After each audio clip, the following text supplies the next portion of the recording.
Hi everyone, welcome to the cabin at Frog Hollow. We're continuing our series here on Great Lakes fly patterns, the history of some of these fly patterns, and those who tied them. Today we are exploring Earl Madsen's flies, and this is no exception. This is called the Madsen Wet Skunk. Looks like absolutely nothing out there. You can see it's a black body, white calf tail, white rubber legs tied tandem. I'm using a 2x long streamer type hook, so it's a little heavier wire. And this fly can be weighted or unweighted. Most folks like to fish this fly with a floating line and just hit little pockets, you know, for trout or for smallmouth. It's also a great bluegill fly, great smallmouth fly, particularly when fish are very picky. This fly seems to trigger something there that no other fly that we've ever fished has. This is, when I was a guide and we were guiding trout every day, this was one of our go-to flies when things were not going so well. And as many people can attest, a wet skunk will take fish sometimes when nothing else will. So let's tie it. We're going to vise up our hook here.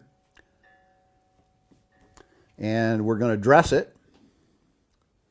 Dress means, of course, putting down a layer of thread. I'm using 6/0 nylon. We're going to stop at the bend of the hook, directly opposite the barb. Snip our tag out.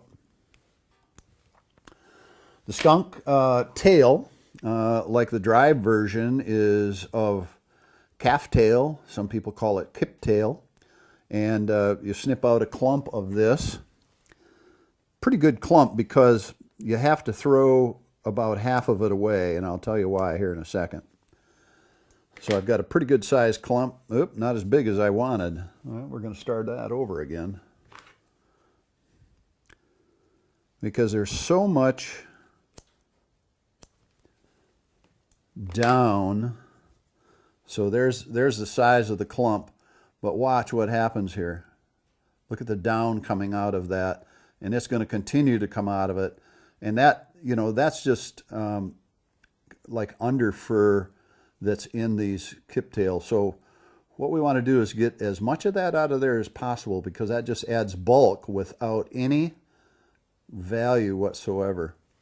That looks about right for, you know, a skunk tail. Nice taper, looks great. We want it the length of the hook shank, so that looks about right. I'm going to transfer it to my left hand, and that gets tied down right there. So we make 2 wraps around it, set it right on top of the hook.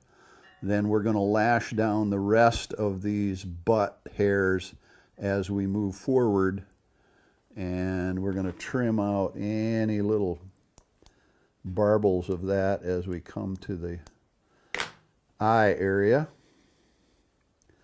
And then cross wrap back. We leave all this material on as we go up the hook shank to build the body diameter and to keep the body the same here as it is here. If we tied it in and snipped it off, we'd have this, you know, this step bump, and we don't like that. So next on this fly pattern is black tinsel chenille. This is a medium.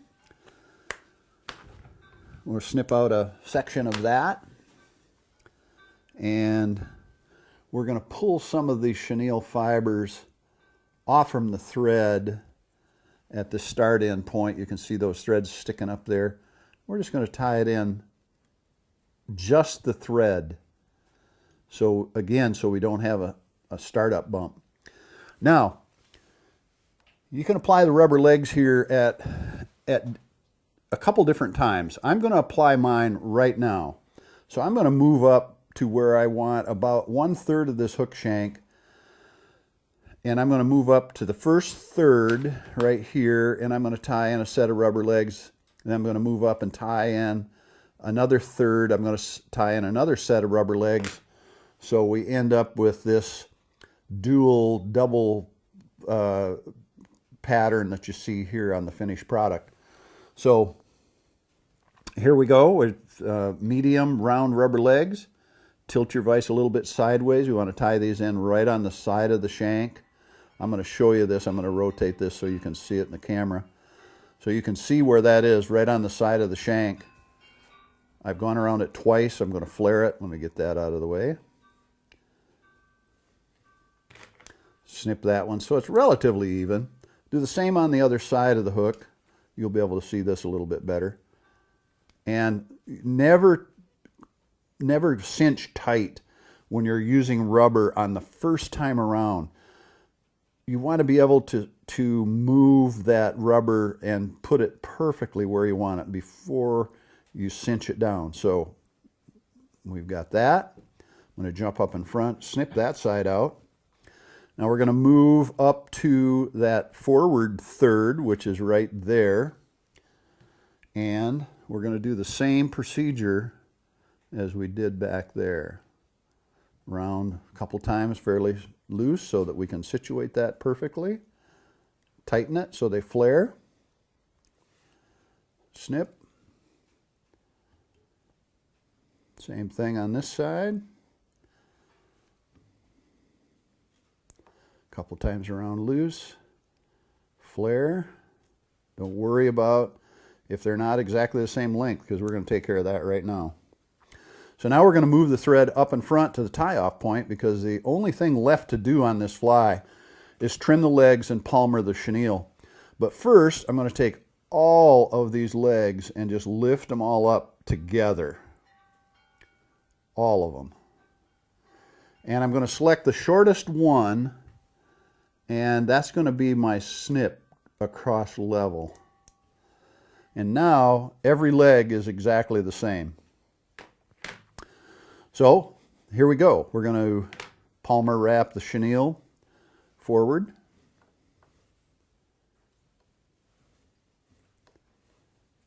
Right up in behind the first set of rubber legs. Through that set of rubber legs.